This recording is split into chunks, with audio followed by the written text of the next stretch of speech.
This is my new to me 96 Pontiac Firebird that has been LS swapped. And as I dug deeper into it, I noticed a strong coolant smell after removing the passenger side valve cover. Like stink up the entire garage strong. But that was not the only sign of coolant possibly mixing with the oil. Well, a mild leak anyway, and not a full-blown head gasket. At least not yet. For example, the underside of the oil cap was milky days after being, ran. The valve train components like rockers, retainers were rusty.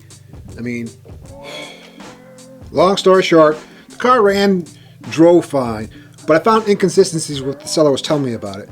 Like, the part number for the valve springs were supposed to be dual valve springs, but they're clearly beehives, single valve spring. So, who's to know what else is wrong with the car? Inconsistent with the car. Plus, other things like the car had no temp gauge at all. The alternator bracket was misaligned, so when I asked him if it was throwing belts, he's like, well, it was throwing belts. There's no fan shroud on it.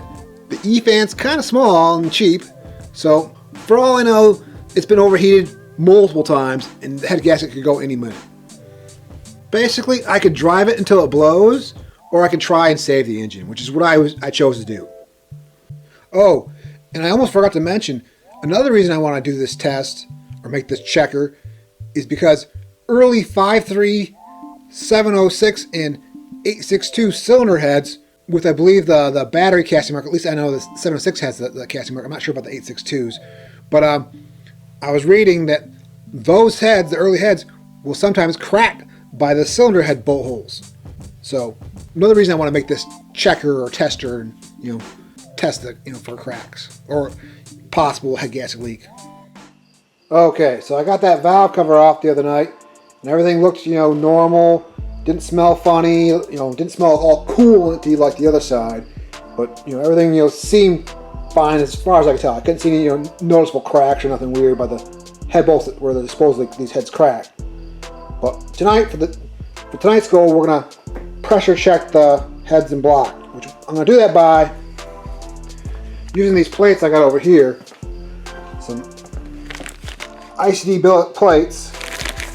They're water pump block off plates for, I guess, for storage and whatnot, but they'll work for what I need. I'm just gonna drill a hole. Well, yeah, one sec. I'll take one of these gaskets and mark it. I'm just gonna reuse these same gaskets when I seal it to the block. And I'm gonna mark the plate and drill a hole right here, right where it would be, the open port, and put a tire stem in there so I can pressurize the engine and heads and see if there's any leak through a crack or maybe a blown head gasket. But the problem is these plates are pretty thick. Thick enough, a normal tire stem is not going to work. If I can get this, I'll show you real quick. There. They're too thick. That's not going to, it's no good. So what I'm going to do, I make a trip to the auto parts store today, and I got these metal ones with screw on. So I think those are going to work. It looks like they come with two different size gaskets, so I'll try the smaller size first, hopefully, and just drill a hole, like I said, there. Put a tire stem in there, which I only have to do one. Bolt these on with the old gaskets. Put some air to the block. Hopefully everything checks good. Got everything all set up. I just need to mark my hole. But one thing I like to point out about this kit is it comes with the bolts, which is nice because sometimes you got to do all the running around here and there to get what you need, and it's just not worth it. You might as well just buy a kit. So, and of course, I'm gonna try and drill towards the center of this hole, right around here-ish roughly, because it's not a huge hole, so I don't have to be super in the center, but close enough. Just the bolts help line it up, to get the gasket there. I don't have a punch because my workshop's all crazy, so of course I'm just going to use this nail. There we go. Now I can start drilling it out. Okay, better measure this before I get too far. Looks like just under 1/2 inch. So we'll get a little small next. We want a snug fit in the hole. You just secure it a little better.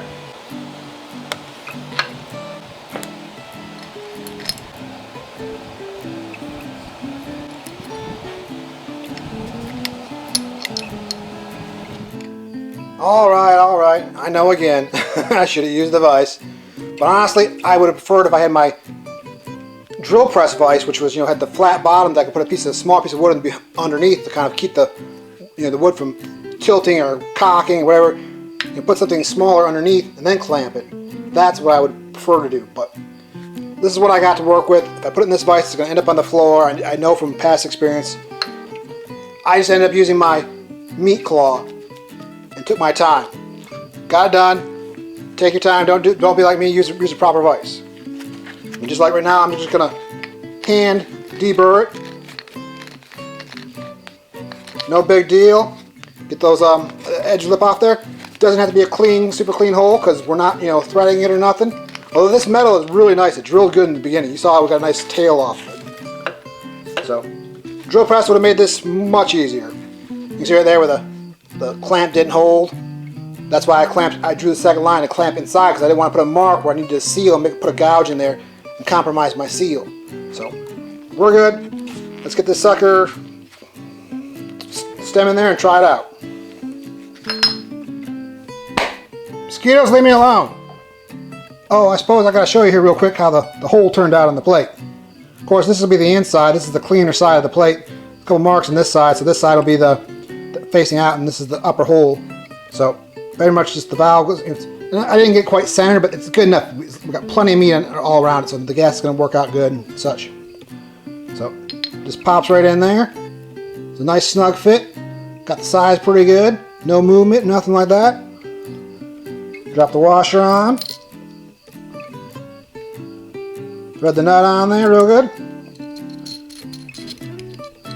I just got to snug it down. Test her out. And should be mint.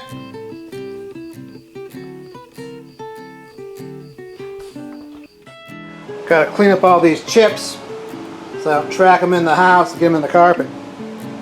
This is why I have a workshop, but it's full of junk. I'm just hand snugging everything down. I don't think I need to really crank this or nothing. I mean, we'll see once we air it up. Oh, that reminds me, I gotta pull that cap real quick. I want to get as much as I can done because as soon as I open that big door, the mosquitoes are gonna mob me.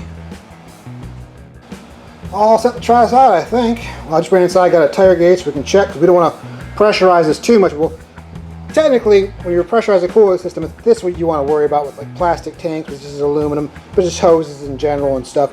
But still, I don't want to push out any frost plugs. That'd be another problem. So I don't want to go too high, but we're going to try and keep the pressure low. But anyways, I went and threw a drill bit in that hose as well. Actually, I gotta shut this air conditioning off here. Got fancy out here, remote. There we go. Now you can hear me better, and we can hear if there's any leaks. Pressure's off. We just gotta go ahead and I loosened all the plugs up. I didn't take them out, but I just loosened both sides because we should be able to hear something. I think. Well, maybe over the crickets. All right. See, here we go. Give this a shot.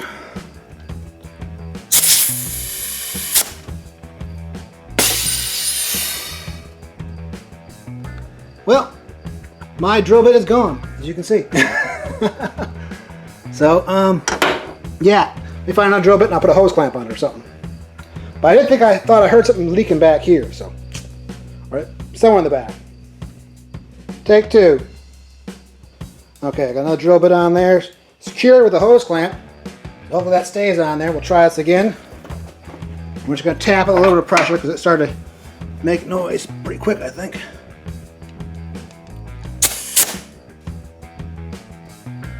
I don't hear anything. Pressure gauge at. See if we got any pressure building or not. No, we need more. Just trying to do this cautiously. Okay, I hear something from the engine over here. Possibly.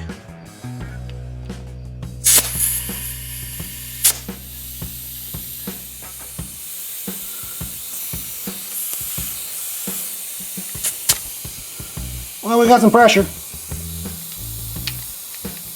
it's leaking right here. Get in there.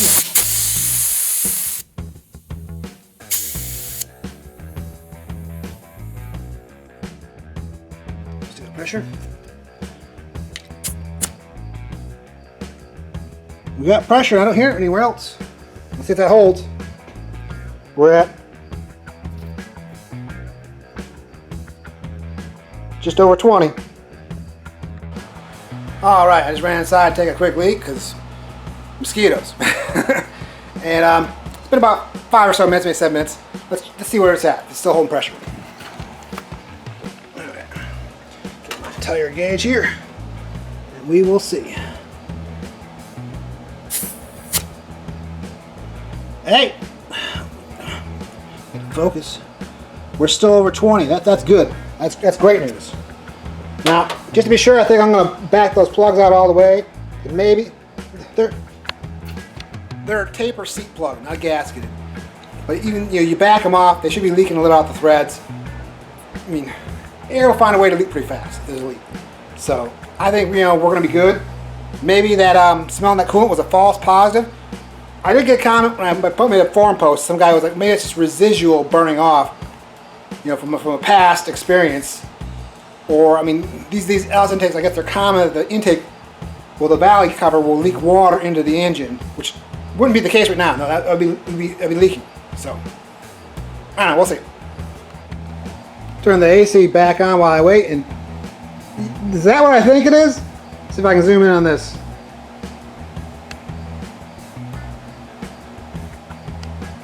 What? That's a spider. Good focus. Too small focus. Oh, I just scared him. Look, it is a spider. Right there. Chilling over my engine bay, the C3. Put in some work, catch some of these mosquitoes. I'm sick of them. Anyways, found my drill bit. Now, I went ahead and pulled all the plugs. They all look decent. Go ahead and test this again here real quick. Let me see if I can get this on this side. Okay, get on the valve.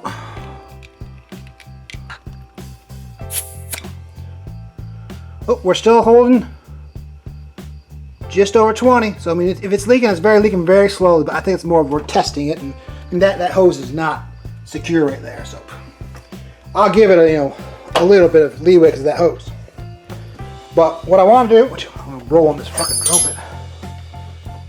What I want to do is I want to turn it over and see if there's like a crack in the cylinder or something, just to be sure. Even though this is not a sure thing, I'm going to do a compression test later because, I mean, 20 psi is not much. So I mean, but I did notice that this crank bolt has a nice 12 point bolt on it.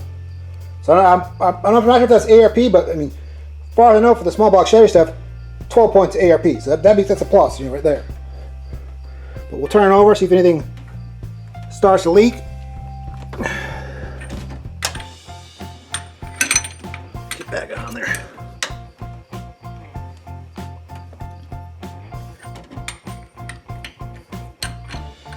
Run it through the cylinders, see if there's any bad spot or something.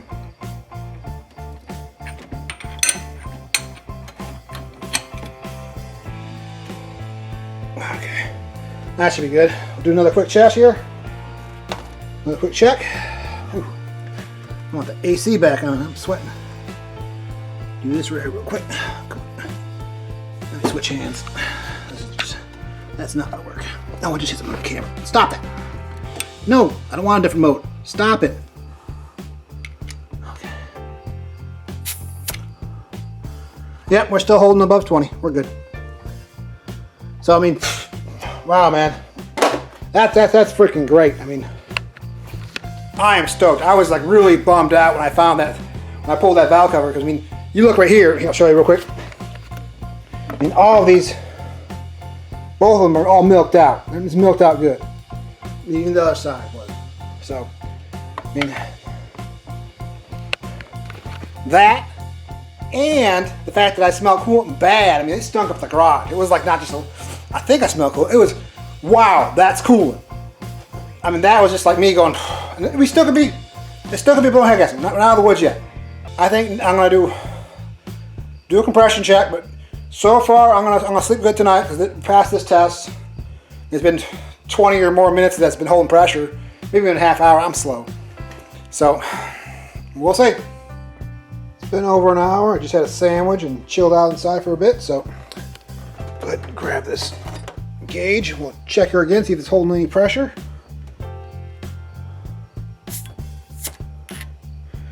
It's dropping some, but it's... if I get this focus. Right there. So I slide out just a little bit. Yeah, we're just under 20 now, so it's barely dropping. So on to the compression test next. Well, tomorrow. Well, it's been a day and I just checked and it's not holding any really measurable PSI, but there was some air in there. Like we'll just do it right here so you can see me here for yourself. The gauge isn't reading, but there's still some pressurized air in there. Not much, but a little. And again, those bolts for the plates and even that valve, I only finger snugged them. I didn't, I just tightened them down with my fingers. I didn't bother getting any tools to test it out, and I was like, oh, it's holding. I'm not going to mess with it. So, what I want to do today, real quick, is to put some air back in there, and just to double check. Get this out of my way. Just right in the way. I want to double check that the other side leaks when I loosen those bolts. The only real crossover is this tube right here. So just be 100% that the other side's getting air, because that's the side I'm worried about. Okay. Whoops. We got it already, yeah, over 30 psi just like that. So let some of that out.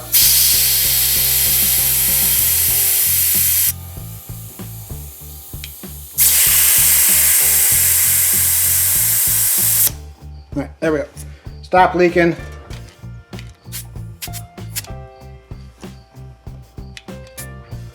Okay, we need a little more pressure in that.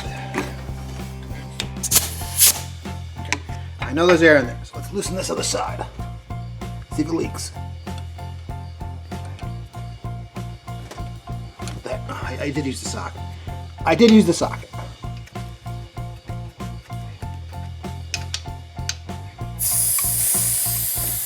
Yep, the other side's getting pressure. Confirmed.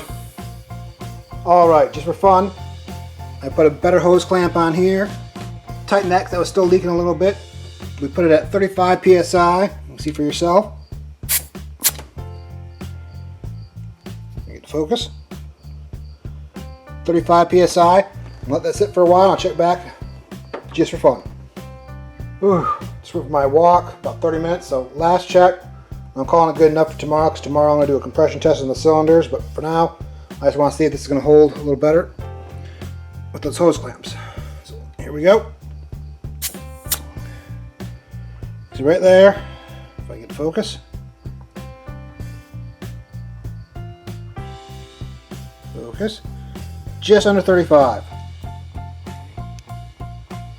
So it's been a little over a half hour, maybe 40 minutes or so, and I mean, it's not a perfect seal because of, I think, there and there, because I've already had to tighten them down, so I'm calling it good enough. It's not leaking off drastically. A compression check will be, a good test, then we'll see how it goes from there. Well, I can't rule out 100% that it isn't a cracked 5.3 head or a blown head gasket. It's just starting to leak, a little bit. But I don't think that's the case. I did a compression test on all the cylinders, and there was one cylinder that tested lower than the rest. Okay, retesting the front cylinder passenger side because we got such higher results for the other cylinders. So, go! Good. Well, it's the same, about 160. So that's probably the problem cylinder. I mean, it still looked like it tested good, but